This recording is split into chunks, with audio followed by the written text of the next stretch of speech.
नमस्कार, मैं हूं आपके साथ अंकिता पाल। बुलेटिन की शुरुआत करते हैं। प्रधानमंत्री नरेंद्र मोदी ने बरेली रोड शो किया। इस दौरान प्रधानमंत्री के साथ में सीएम योगी आदित्यनाथ भी मौजूद रहे हैं। वहीं भारी संख्या में आपको बताते चले कि लोग प्रधानमंत्री मोदी के रोड शो में उन्हें देखने के लिए पहुंचे। इसके साथ ही समर्थकों ने प्रधानमंत्री मोदी का स्वागत और मंगल ध्वनि और 101 डमरू बजाकर किया है। तो रोड शो के शुभारंभ से पहले 51 पंडितों ने मंगल पाठ भी किया।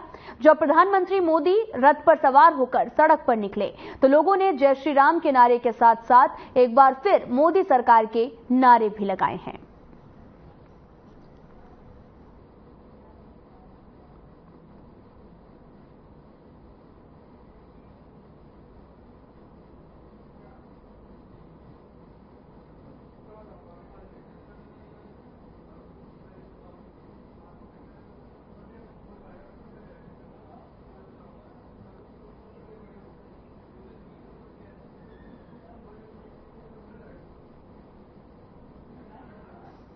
आपको बताते चले कि प्रधानमंत्री नरेंद्र मोदी बरेली पहुंचे थे और इसी दौरान उनके साथ में योगी आदित्यनाथ भी थे।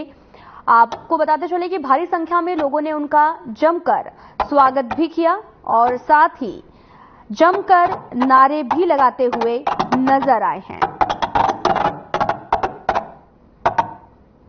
आपको बताते चले कि बरेली में प्रधानमंत्री नरेंद्र मोदी पहुंचे थे और उनके साथ में सीएम भी मौके पर मौजूद थे।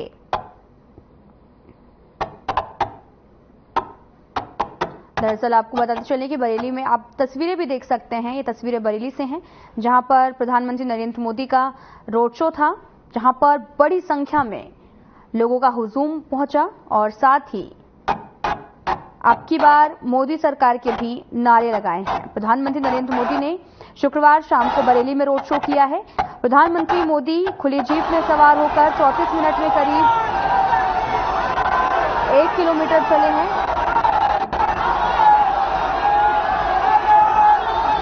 और उनके साथ सीएम योगी आदित्यनाथ भी पहुंचे थे और साथ ही आपको बताते चले कि प्रधानमंत्री नरेंद्र मोदी का ये रोड शो था और जहां पर लोगों का हुजूम भी उमड़ पड़ा था। आप तस्वीरें देख सकते हैं। तस्वीरें अपने आप में अहम है, जहां पर लोगों का हुजूम भी उमड़ा था। पीएम मोदी का रोड शो स्वयंकर बारात घर से शुरू हुआ था, जो कि शिवाजी चौक होते हुए शहीद स्तंभ पर पहुंचा और आपको बताते चलें कि 7:45 तक ये रोड शो हुआ है। रोड शो के रूट पर दोनों तरफ समर्थकों की भीड़ जुटी रही। आप तस्वीरें भी देख सकते हैं। कई जगह पर मंच भी बनाए गए हुए थे, जहां से लोगों ने पुष्प वर्षा कर पीएम का स्वागत किया है। सुरक्षा व्यवस्था में पुलिसकर्मी भी तैनात नजर आए। आप तस्वीरें देख सकते हैं। रोड शो के मार्ग पूरी तरह से भगवामय नजर आया है। पीएम मोदी ने रोड शो के दौरान करीब 1 किलोमीटर की दूरी तय की। इस दौरान वे लगातार कमल के फूलनुमा लाइट हिलाकर लोगों का अभिवादन स्वीकार करते हुए नजर आए हैं। रोड शो के दौरान 21 बटुकों ने आपको बताते चलें कि वाचन ऋग्वेद के मंत्र के साथ प्रधानमंत्री मोदी का स्वागत किया था। इस दौरान आपको बताते चले कि इस दौरान मंत्रोच्चारण और डमरू की ध्वनि से पूरा वातावरण गूंज उठा। बरेली जिले के सभी जनप्रतिनिधि रोड शो का हिस्सा नहीं बन पाए। इन्हें बैरियर लगाकर रोक दिया गया। इन्होंने आम लोगों की तरह खड़े होकर पीएम मोदी का रोड शो भी देखा है। आप तस्वीरें देख सकते हैं। ये तस्वीरें बरेली से हैं, जहां पर रोड शो में प्रधानमंत्री मोदी ने हाथ में एक टॉर्चनुमा कमल का फूल लिया हुआ है, जिसे लेकर लगातार उन्होंने लोगों का अभिवादन भी स्वीकार किया है।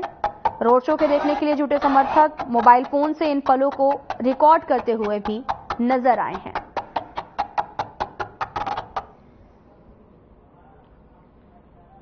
आपको बताते चले कि बरेली के राजेंद्र नगर में शाम 7 बजे प्रधानमंत्री नरेंद्र मोदी का रोड शो किया गया था। भगवा रथ पर उनके साथ में सीएम योगी आदित्यनाथ और बीजेपी प्रत्याशी छत्रपाल सिंह गंगवार भी मौजूद रहे हैं।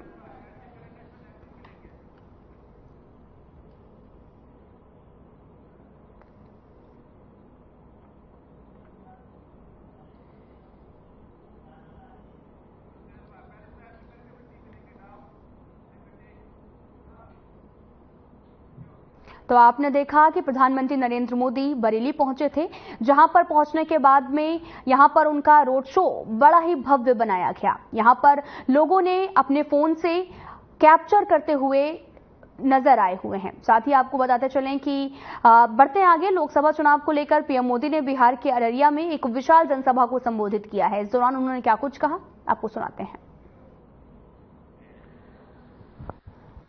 वोट हड़प करने के खेल खेलते थे, इन लोगों से बर्दाश्त नहीं हो रहा था। अभी भी वो परेशान है और इसलिए उनका दिन रात यही काम रहता है, कैसे भी करके ईवीएम हटना चाहिए, ये बटन दबाने वाला खेल बंद होना चाहिए, यही उनका खेल चल रहा है। इंडी गठबंधन के हर नेता ने ईवीएम को लेकर जनता के मन में संदेह पैदा करने का पाप किया है। लेकिन आज देश के लोकतंत्र की ताकत देखिए, बाबा साहब आंबेडकर के संविधान की ताकत देखिए। आज सुप्रीम कोर्ट ने अभी 1-2 घंटे पहले ही मतपेटियों को लूटने का इरादा रखने वालों को ऐसा गहरा झटका दिया है, ऐसा गहरा झटका दिया है कि उनके सारे सपने चूर चूर हो गए हैं। आज उच्च न्यायालय ने, सुप्रीम कोर्ट ने साफ साफ कह दिया है कि बैलेट पेपर वाला पुराना दौर वापस लौट करके नहीं आएगा। आज जब पूरी दुनिया भारत के लोकतंत्र की, भारत की चुनाव प्रक्रिया की, भारत के चुनावों में टेक्नोलॉजी के उपयोग की वाहवाही करती है, तारीफ करती है, तब ये लोग अपने निजी स्वार्थ के लिए बदनीयत से ईवीएम को बदनाम करने पर लगे पड़े थे। इन्होंने लोकतंत्र के साथ लगातार विश्वासघात करने की कोशिश की है। लेकिन आज इन्हीं लोगों को देश की सर्वोच्च अदालत ने, सुप्रीम कोर्ट ने ऐसा करारा तमाचा मारा है, ऐसा करारा तमाचा मारा है, ये अब मुंह ऊंची करके देख नहीं पाएंगे जी।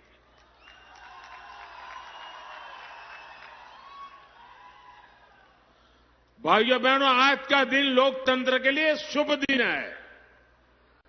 आज का दिन लोकतंत्र के लिए विजय का दिन है। मेरे साथ मैं नारा बुलवाता हूं, बोलिए। मैं कहूंगा लोकतंत्र, आप कहे जिंदाबाद जिंदाबाद। लोकतंत्र, लोकतंत्र,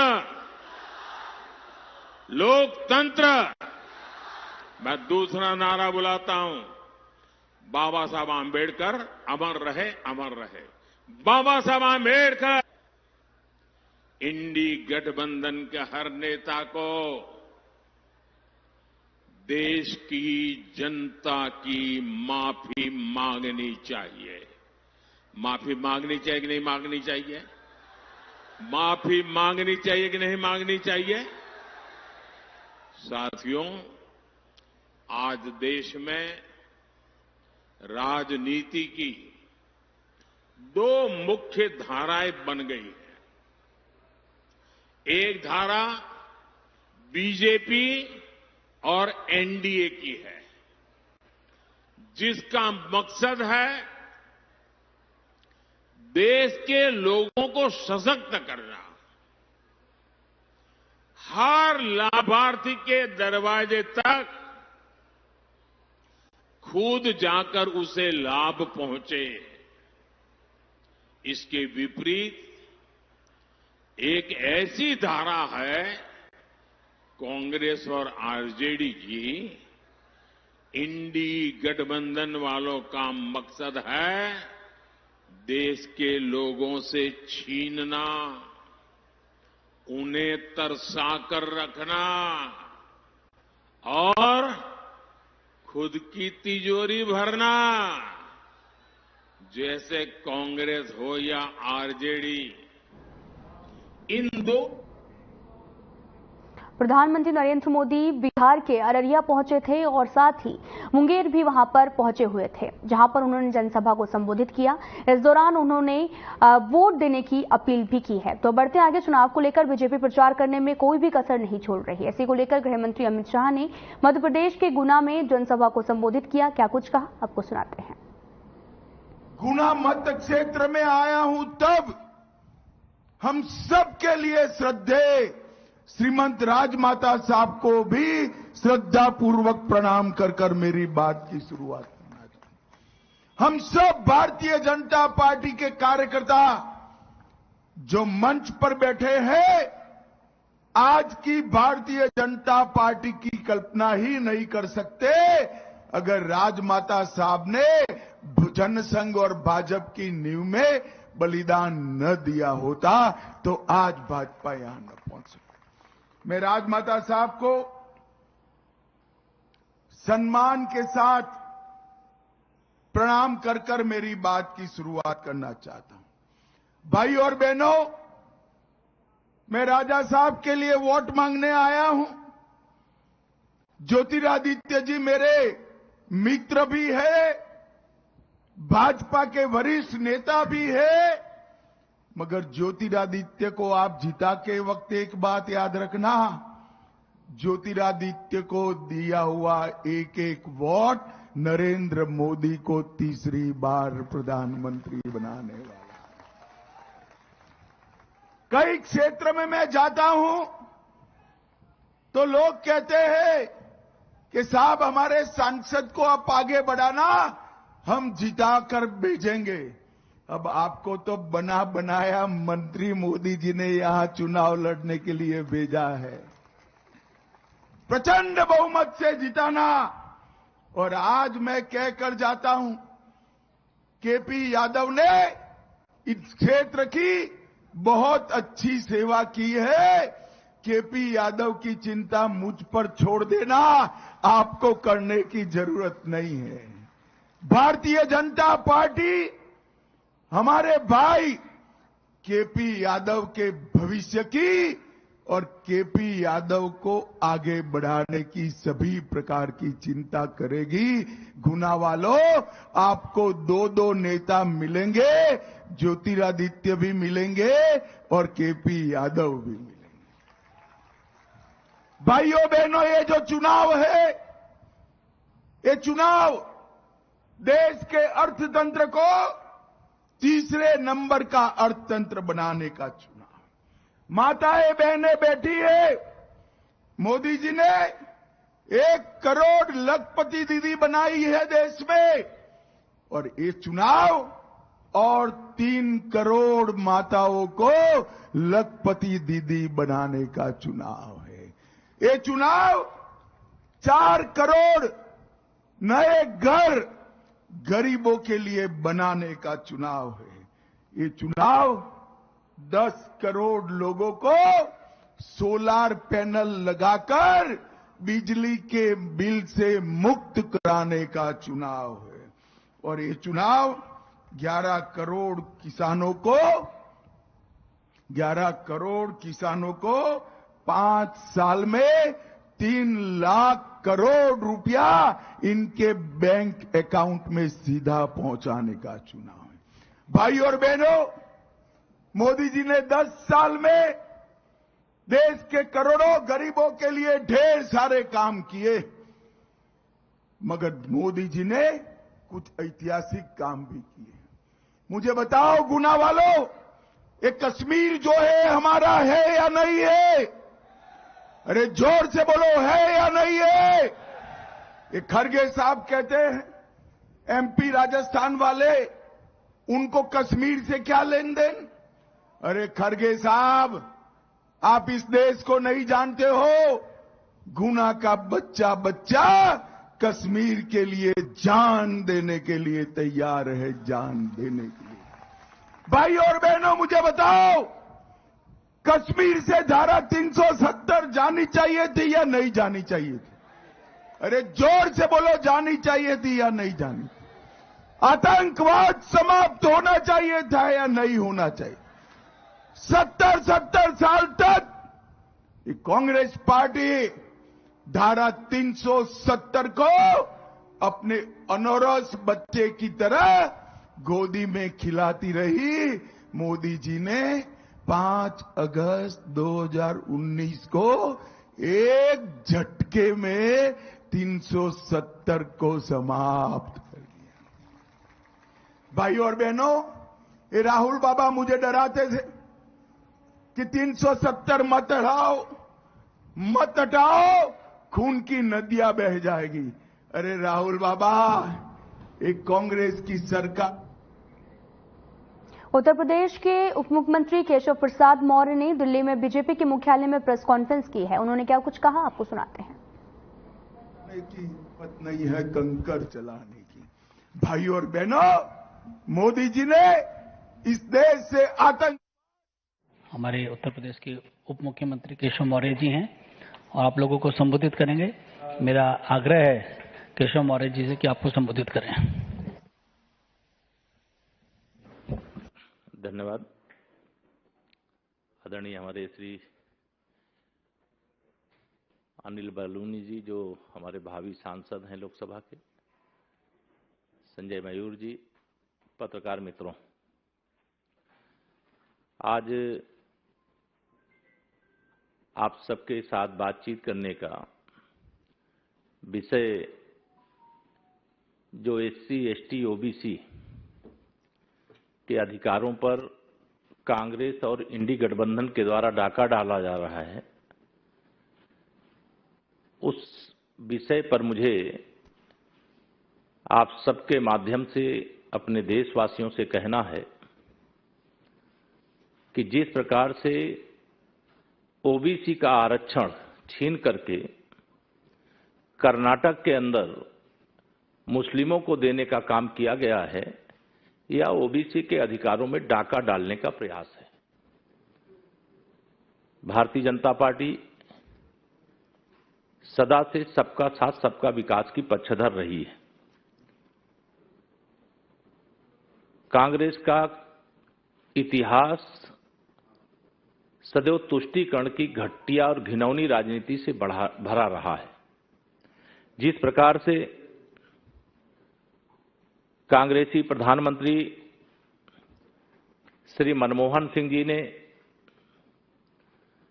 अपनी जो नेशनल काउंसिल की जो बैठक 9 दिसंबर 2006 को संपन्न हुई थी, उस बैठक में कहा था कि देश के संसाधनों पर पहला हक मुसलमानों का है। यह भारत के संविधान के विरुद्ध था। संविधान निर्माता बाबा साहब भीमराव अंबेडकर सहित संविधान सभा के सभी सदस्यों की भावनाओं के विपरीत था।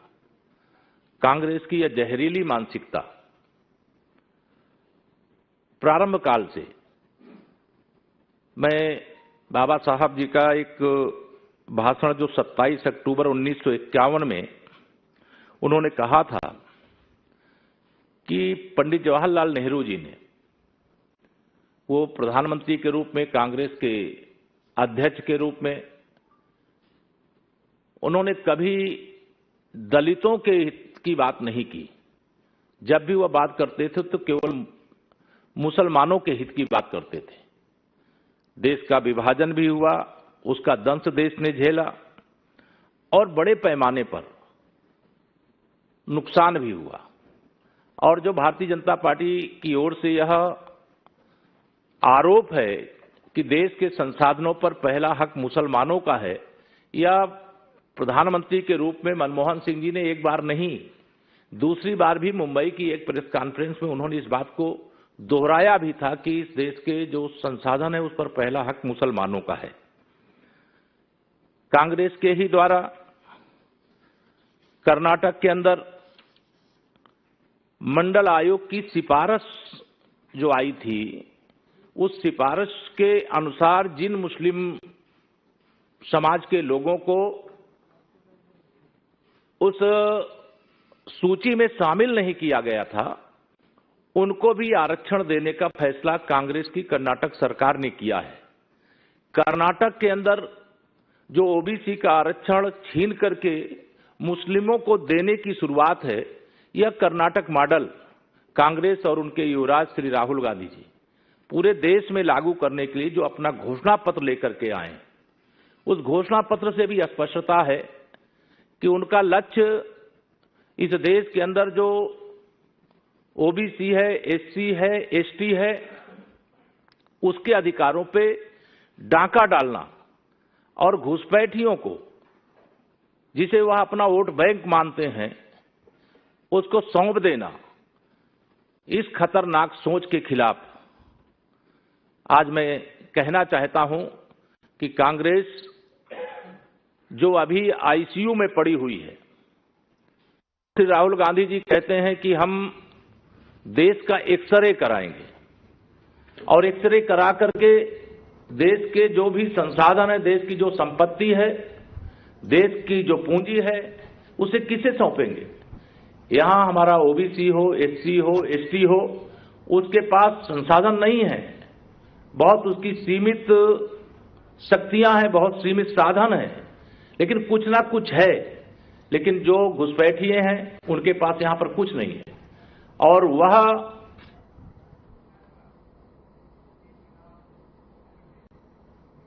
लोकसभा चुनाव के दूसरे चरण के मतदान पूरे हो चुके हैं। इसी को लेकर मुख्य निर्वाचन अधिकारी ने प्रेस कॉन्फ्रेंस की है। क्या कुछ कह रहे हैं, सुनाते हैं आपको। आज की वोटिंग से पहले हमने 54,537 सेवा मतदाताओं को, सर्विस वोटर्स को इलेक्ट्रॉनिक माध्यम से पोस्टल बैलेट ट्रांसमिट किया था।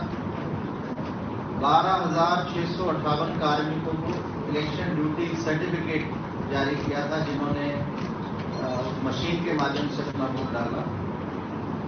और वोटर फैसिलिटेशन सेंटर्स में जहां बैलेट पेपर के माध्यम से, पोस्टल बैलेट के माध्यम से वोट डालते हैं, 9,746 कार्मिकों ने अपना मतदान किया था।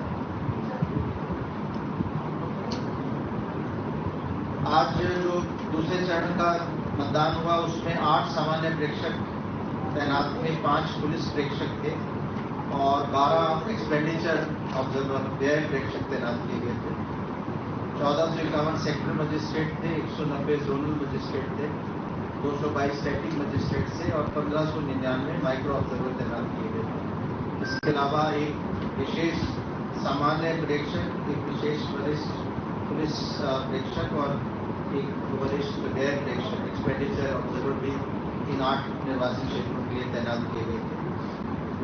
आज मतदान सुचारू ढंग से और शांतिपूर्ण ढंग से संपन्न हुआ। कहीं से भी कोई हिंसा की या लड़ाई झगड़े की खबर नहीं आई। प्रातःकाल जब मॉक पोल हुआ था तो कुछ मशीनें मॉक पोल में रिप्लेस की गई थी और समय से मशीनों का रिप्लेसमेंट हो गया था। मतदान के दौरान भी कुछ मशीनों का कमी की वजह से, कुछ कारणों की वजह से उनको रिप्लेस किया गया।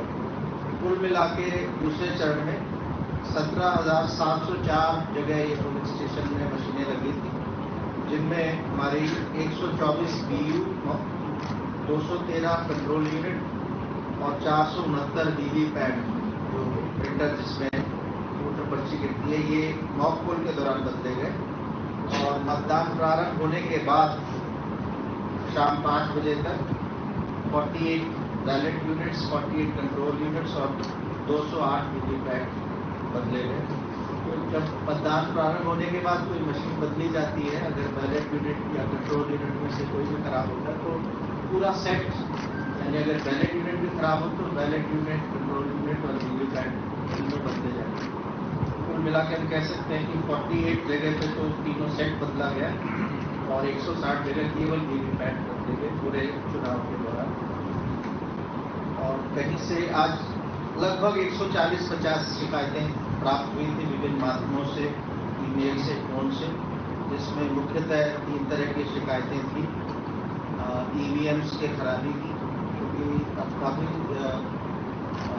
अभ्यर्थी और राजनीतिक दल जैसी मशीन खराब होती है उसकी शिकायत कर देते हैं। तो यहाँ शिकायत प्राप्त होने से अधिकतर केसेस में, और इनफैक्ट एक भी केस ऐसा नहीं था जब यहाँ हमारे यहाँ शिकायत प्राप्त हुई हो और उससे पहले हमारी मशीन रिप्लेस ना हो गई। 1-2 जगह। फिलहाल इस वीडियो में इतना ही। नमस्कार।